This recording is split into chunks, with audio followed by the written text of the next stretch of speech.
Écoutez, ceux qui réussissent dans leurs entreprises, parce que chacun réussit pour quelque chose, chacun vit pour quelque chose, ne sont pas toujours les plus intelligents, les plus qualifiés, les plus doués.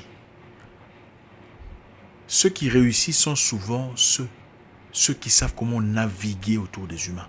Écoutez, vous pouvez avoir tous les diplômes du monde, tous les qualifications, les capacités, les compétences. Mais si vous ne savez pas comment vivre avec les humains, vous n'irez nulle part. En tout cas, si vous allez quelque part, vous serez très limité.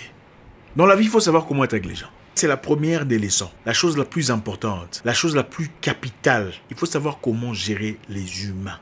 Vous savez, les gens qui réussissent dans la vie ne sont pas toujours les plus qualifiés. Je suis convaincu que vous en connaissez au moins 2 qui n'ont pas fait l'école ou qui en ont fait très peu, mais qui sont bien assis dans leur situation, bien assis dans leurs entreprises et qui vivent très bien, sans difficulté. Vous savez pourquoi ? Parce que la plupart des gens, j'ai remarqué, d'ailleurs il m'a été confirmé par une personne que je respecte, la plupart de ceux qui ne font pas des grandes études font des recherches très approfondies pour ne pas se faire duper par ceux qui ont fait des grandes études. La plupart des gens qui n'ont pas fait des grandes études font des recherches très approfondies pour ne pas se faire duper par ceux qui ont fait des grandes études. Et ils sont souvent très aguerris dans leur travail. Ils savent comment gérer les humains. Voilà pourquoi vous verrez des gens qui ont fait des grandes études, des grandes écoles. Travailleurs pour ceux qui n'ont pas fait des grandes écoles. Je travaillais avec une fille il y a longtemps, très intelligente, très élégante. Mais elle avait un défaut. Elle voulait toujours corriger les fautes des autres. Elle venait à peine d'être recrutée. Elle avait toutes les compétences possibles. En tout cas, sur papier, c'était la maîtresse. Et elle était très intelligente. Et à chaque fois qu'elle vous contredisait, c'était sur base des faits concrets et vérifiables. Très intelligent. Mais le problème avec elle, c'est quoi ? C'était pas la correction. C'est qu'elle corrigeait tout le monde un peu de trop. Et à un certain moment, ça devenait désagréable. Vous savez, dans la vie, il faut savoir vivre avec les gens. Toute vérité, malheureusement, n'est pas toujours bonne à dire n'importe quand. Attention. Il y a des vérités qui peuvent vous propulser vers la réussite. Et des vérités qui peuvent complètement enterrer votre carrière. Cette femme, malheureusement, un jour, a corrigé une personne qu'il ne fallait pas. Ils sont partis en réunion. Pendant la réunion, l'Indien a dit « Qu'est-ce que vous pensez de la nouvelle ?» Il y avait une fille qui dit « En tout cas, la nouvelle, elle semble intelligente, mais son attitude, j'ai du mal à gérer son attitude. » L'autre personne a dit « Moi aussi. » Malheureusement, elle avait fait cette histoire avec tout le monde. Elle était très intelligente, mais elle corrigeait tout le monde. Pas toujours dans la positivité ou la douceur. Même les corrections se font d'une certaine façon. Ce n'est pas à tout le monde qu'il faut corriger. Attention, ce n'est pas tout le monde qu'il faut remettre dans l'ordre directement. Vous risquez de vous fermer des portes très importantes dans la vie. Dans la vie, il faut savoir restituer la vérité.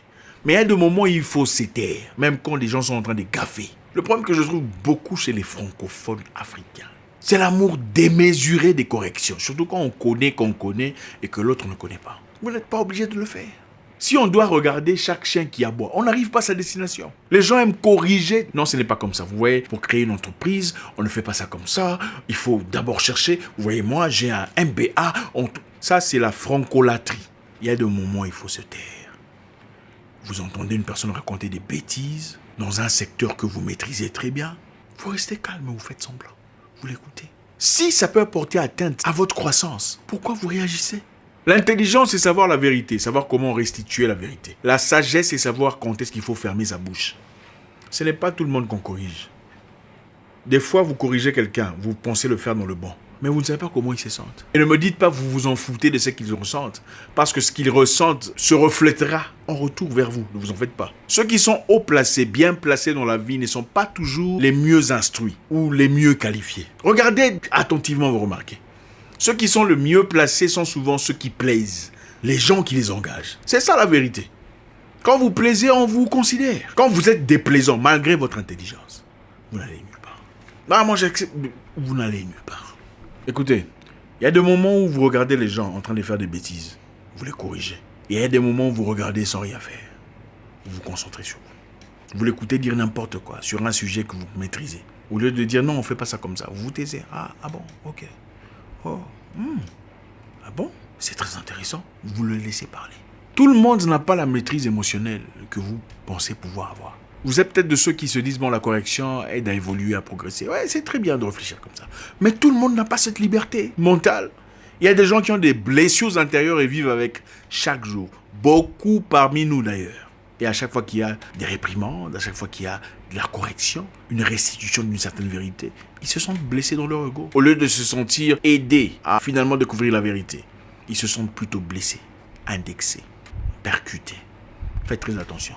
Vous rencontrez une personne qui vous aide à faire certaines choses très importantes dans la vie. Il faut savoir comment gérer sa situation s'il fait des erreurs. Ce n'est pas à tout le monde qu'on dit, non, attendez, ce n'est pas comme ça qu'on fait. Non, c'est pas tout le monde. Une personne pourrait vous être bénéfique, vous apporter des choses très intéressantes. Vous ouvrir des portes, vous trouvez des contacts. Mais vous le frustrez par votre orgueil. Parce que c'est souvent basé sur l'ego. Et vous perdez tout ce que vous pouviez avoir comme avantage. Moi, je connais des gens, je connais un monsieur là qui est une clé passe-partout. Il n'est pas super intelligent, hein? Il n'a pas fait des grandes études. Mais il sait comment parler avec les gens. On ne se sent jamais comme un étranger avec lui.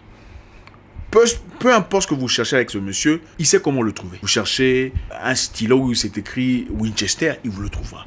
Vous cherchez un pneu d'avion, il vous trouvera un pneu d'avion. Mais c'est un monsieur pas super raffiné. Il a ses défauts, évidents.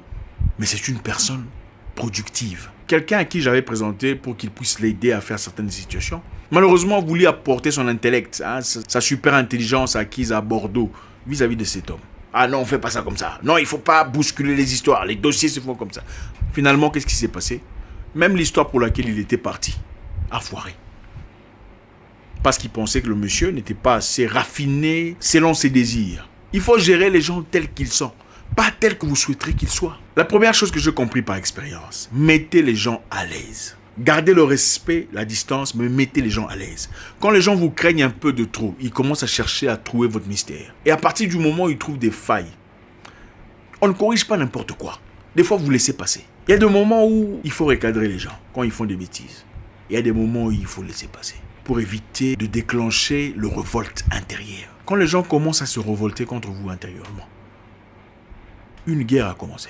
Le feu commence à brûler. Et ça ne sera qu'une question de temps. Il faut savoir être stratège dans la vie. La vie ne se gagne pas toujours dans la force. On ne gagne pas ses arguments avec son intelligence toujours. Des fois, c'est à travers sa sagesse. La ruse est aussi importante que l'intelligence. Ce n'est pas en appuyant les versets ou les articles qu'on connaît qu'on gagne clairement l'argument. Il y a des moments où il faut jouer le perdant. Parce que vous savez ce que vous attendez. Écoutez, il y a des gens qui sont rancuniers. Dans des très petites choses, des choses aussi banales, sans importance. Vous pensez que c'était passé, vous avez eu une petite discussion qui n'avait absolument rien de substantiel, mais vous ne comprenez pas. Plus tard, c'est le même genre, ce sont les mêmes personnes qui vous font des coups bas. Je ne suis pas en train de vous dire ici qu'il faut éviter d'entrer en guerre avec les gens. Je suis en train de vous dire qu'il faut entrer en guerre avec les gens le minimum de fois possible pour avancer dans la vie. Regarde, les gens réussissent à travers des autres humains. Ce n'est jamais par hasard. Même quand vous priez pour une opportunité de vie. L'opportunité ne tombe pas du ciel. L'opportunité vient à travers des gens qui vous apprécient. Il faut donc se faire apprécier d'une certaine façon. Vous voyez un monsieur fou en train d'égorger la chèvre de votre voisin. Vous savez qu'il n'est pas censé le faire. Qu'est-ce que vous faites? Vous sortez de votre voiture pour aller l'empêcher d'égorger la chèvre du voisin. Vous ne le faites pas. De peur qu'il ne vous égorge vous. C'est le même concept.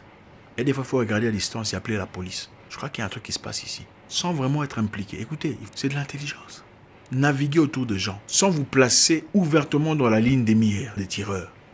Écoutez, quand vous frustrez les gens comme ça, vous leur montrez clairement que vous êtes d'ailleurs plus belle, plus grande, plus intelligente, plus instruite, plus riche, entre parenthèses.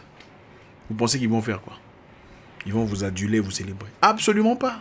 Vous créez vous-même des ennemis. Les gens créent eux-mêmes des ennemis et ensuite se plaignent disant « Ah, les gens ne m'aiment pas, les gens sont jaloux. » Non, c'est toi qui es venu montrer combien tu es grande, tu es forte, tu es plus intelligente. C'est de ta faute à toi. Écoutez, on peut être grande, intelligent et tout ce que vous voulez en étant agréable. Ou si pas agréable, en évitant de se placer dans la ligne des mires des gens. Nous créons très souvent nos propres ennemis. Malheureusement, la vie ne se gagne pas seulement dans la guerre, même si vous vous pensez fort. Quelquefois, il faut jouer aux cartes. On ne corrige pas tout le monde de la même façon. On se sert des gens tels qu'ils sont. Quand vous rencontrez une personne qui aime les corrections, une personne à qui on peut dire ce qu'on veut, vous le faites. Il y a des gens qui sont frustrés quand vous le faites. Si vous êtes en position de pouvoir, c'est génial. Mais Qui vous dit que vous serez toujours en position de pouvoir? Ne vous créez pas des ennemis inutiles. Beaucoup de gens n'avancent pas dans la vie, non pas parce que les gens sont jaloux d'eux, mais parce qu'ils ont créé eux-mêmes des ennemis. Ensuite, se plaignent disant, ils sont jaloux de moi. Personne ne t'a forcé à aller leur montrer combien tu es fort. Personne ne t'a forcé à leur montrer combien ton mari a beaucoup d'argent. D'ailleurs, tu peux corriger ce qu'ils font. Quand vous allez dans une entreprise, vous avez de la connaissance que les gens n'ont pas. Est-ce que vous êtes obligé de le flasher à tout le monde? Regardez, j'ai fait la Sorbonne. Je suis très intelligent. Je suis particulièrement doué. Non, on ne va pas vous aimer. Et ce n'est pas de la jalousie, c'est vous qui êtes bête. Oui, comment on va vous aimer? Vous avez déjà vu des poulets ou des poules contents parce qu'il y a un renard dans le poulailler? Non, tu es différent. Stratégie. Au-delà de la connaissance que vous pouvez tirer de l'école, la stratégie de la vie bat tout ce que vous pensez. Vous pouvez être maître, docteur en je ne sais quoi. Si vous n'avez pas la stratégie des humains, vous n'irez nulle part.